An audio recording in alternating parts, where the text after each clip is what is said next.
علاج بھی اسی حدیث میں رسول اللہ صلی اللہ علیہ وسلم نے بیان کیا. آپ نے اپنے اس صحابی سیدنا عامر کو حکم دیا کہ اپنے اعضاء کو دھو، اپنے جسم کے اعضاء کو دھو. سیدنا عامر نے اپنے اس بھائی کے لیے چہرہ دھویا، اپنے ہاتھوں کو باہوں تک دھویا، اور اپنی تہمت کا نیچے والا حصہ، یہ جسم کا اندر والا حصہ، اس کو دھویا، اور وہ پانی ایک برتن میں جمع کر دیا گیا جو سیدنا سہل پر ان کے سر کے اوپر سے پیچھے کی طرف بہا دیا گیا. کسی کی نظر لگے تو اسے کہیں آپ غسل کریں، ایک ٹب میں کھڑے ہو جائیں اور غسل کریں، وضو کریں، کم از کم وضو کریں، نہیں تو غسل کریں، اور اپنا جسم خاص طور پہ یہ بازوؤں کے نیچے والا حصہ اور ٹانگوں کے اندر والا حصہ، اس کو اچھی طرح دھوئیں، اور وہ پانی جس مریض کو نظر لگی ہے اس کے پچھلی طرف سے بہا دیں، سر پہ گرائیں کہ اس کی کمر سے نیچے اتر جائے. وہ اللہ کی رحمت سے فوراً ٹھیک ہو جائے گا. جو ہی یہ پانی سیدنا سہل پہ گرایا گیا، فوراً ہی وہ اٹھ کر بیٹھ گئی اور بخار یک لخت ختم ہو گیا. وہ شیطان، وہ بدروح جو اندر گئی تھی، اس طریقے سے وہ فوراً نکل گئی. اس کے لیے بنگالی بابے کے گیڑے نہیں مارنے، تعویذ فروش، ایمان فروش، عزت فروشوں کے پاس نہیں جانا. یہ طریقہ رسول اللہ صلی اللہ علیہ وسلم نے سکھا دیا. کسی کی نظر لگی، آپ کو پتا ہے آپ کے بچے اچھے بھلے تھے، گھر میں کوئی مہمان آئے، انہوں نے کہ ایسے جملے کہ میرا بچہ تو فیڈر پیتا ہی نہیں، آپ کا تو بچہ 2 فیڈر اکٹھے پی جاتا ہے، اور آپ کے بچہ اس کے بعد فیڈر کو منہ ہی نہیں لگاتا، تو اس بھائی کی منت کریں، اس بہن کی منت کریں، اس سے وضو کروا لیں، غسل کروا لیں، اور اس سے اس بچے کو، اس مریض کو نہلا دیں. روایت میں ایک اور لفظ بھی ہے، ذرا اس پہ غور کیجئے. فَأَمَرَهُ فَحَسَّ حَسَوَاتٍ. آپ نے سیدنا سہل کو حکم دیا کہ یہ جو ان کے وضو کا پانی ہے یا غسل کا پانی ہے، یہ 2-3 گھونٹ پی لو، کیونکہ اگر نظر پیٹ کے اندر تک اثر کر چکی ہے، جسم کے اندر تک پہنچ چکی ہے، تو یہ چند گھونٹ پینے سے اللہ کی رحمت ہوگی اور وہ وہاں تک بھی اس کا توڑ ہو جائے گا. مسند احمد میں حدیث نمبر 15700 ہے. سیدنا عامر کہتے ہیں میں نے سیدنا سہل بن حنیف کو دیکھا، میری ان کو نظر لگ گئی، میں نے پانی میں دھماکہ سا سنا، میں ان کے پاس آیا، میں نے انہیں آواز دی، اور وہ اتنے شدید بیمار ہو گئے کوئی جواب نہ دے سکے، بالکل تندرست، اور نظر لگتے ہی وہ پانی میں گرے. میں فوراً رسول اللہ صلی اللہ علیہ وسلم کے پاس حاضر ہوا اور آپ کو اطلاع دی. آپ تشریف لائے، آپ پانی میں اترے، جہاں سیدنا سہل گرے ہوئے ہیں پانی میں، آپ بھی پانی میں اترے، اور آپ نے ان کے سینے پہ ہاتھ مارا، اور پھر یہ الفاظ کہے، اللہم اذہب عنہ حرہا وبردہا ووصبہا. اے اللہ اس سے اس کی نظر کی حرارت، ٹھنڈک اور تھکاوٹ دور کر دے، وہ نظر نکال دے جو اس کو لگی ہے. یا آپ نے اس کے سینے پہ ہاتھ مار کے یہ دعا پڑھی، اور وہ فوراً ہی اللہ کی رحمت سے وہ صحابی ٹھیک ہو گئے. تو آپ صلی اللہ علیہ وسلم نے فرمایا، جب تم میں سے کوئی اپنی ذات، اپنے مال یا اپنے بھائی کی کوئی چیز دیکھے اور اسے اچھی لگے، پسند آئے، تو فوراً برکت کی دعا دے. نظر کا لگنا ثابت شدہ ہے، اور یہ دعا دینا اس کی حفاظت کا ذریعہ بن جاتا ہے. علامہ ابن قیم رحمہ اللہ فرماتے ہیں، جوڑ، جسم کے جوڑ، انگلیوں کے اندرونی حصے، اندرونی کنارے، اور تہمت کے اندر کا حصہ، یہ وہ حصے ہیں جہاں شیاطین بسیرا کرتے ہیں. انسان کے جسم میں اگر آ کے شیاطین ٹھہرتے ہیں تو اس کے یہ مقامات علامہ ابن قیم رحمہ اللہ بیان کرتے ہیں کہ یہ جگہ ہے جہاں آ کے وہ ڈیرے لگاتے ہیں. اس لیے جب کسی کی نظر لگے تو اس کو ان مقامات کو خاص طور پہ دھونے کا کہا جائے، اور اس پانی کو مریض کے اوپر ڈال دیا جائے.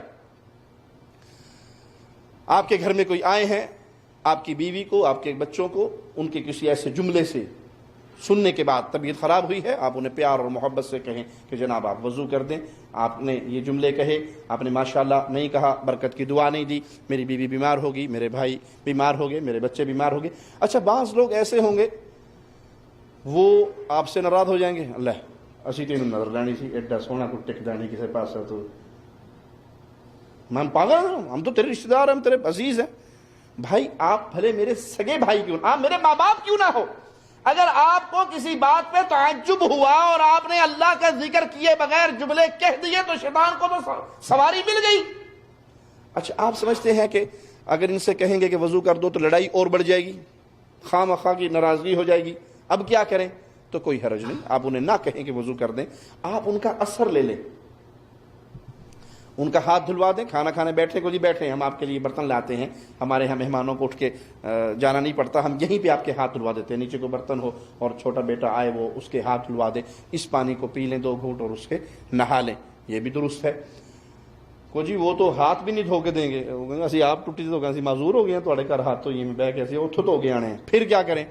آپ ان کے ساتھ کھانا کھا لیں، کھانا کھاتے ہوئے ان کا اثر، ان کا جو ہاتھ منہ میں جا رہا ہے وہ سالن میں جا رہا ہے، شوربے والا سالن ہے یا ان کی پلیٹ میں آپ اکٹھا کھا رہے ہیں، یا ان کا جھوٹا پانی پی لیں یا اس جھوٹے پانی کو بچا لیں، اس سے نہا لیں۔ آپ سنتے کو بندہ اتنا ڈاڈا ہے کچھ بھی نہیں چھوڑ کے گیا ہمارے لیے، اب کیا کریں؟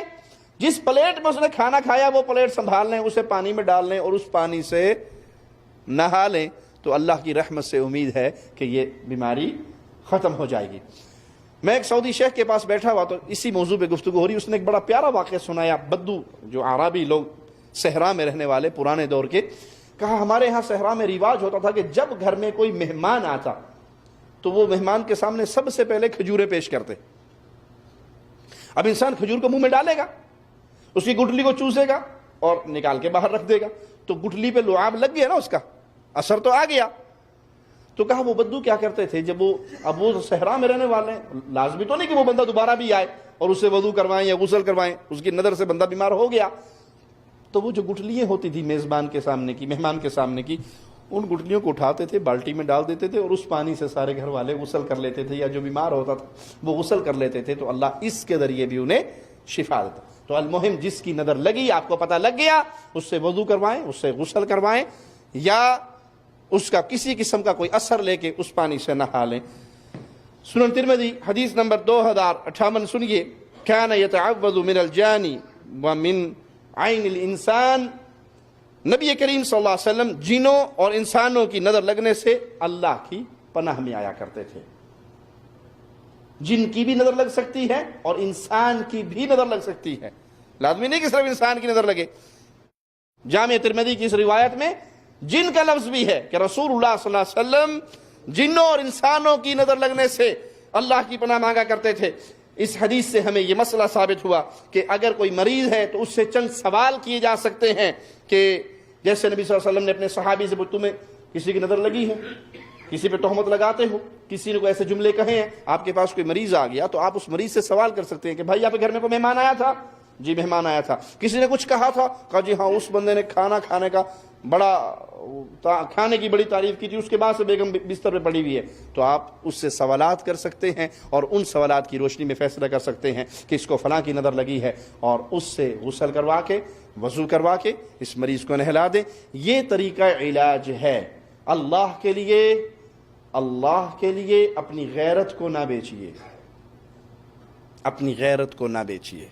غیرت یہ ہے، ایمان یہ ہے، انسان کو بیماری ہو وہ قرآن حکیم کی طرف لوٹے، وہ صحیح احادیث کی طرف لوٹے، وہ اہل توحید علماء کی طرف لوٹے۔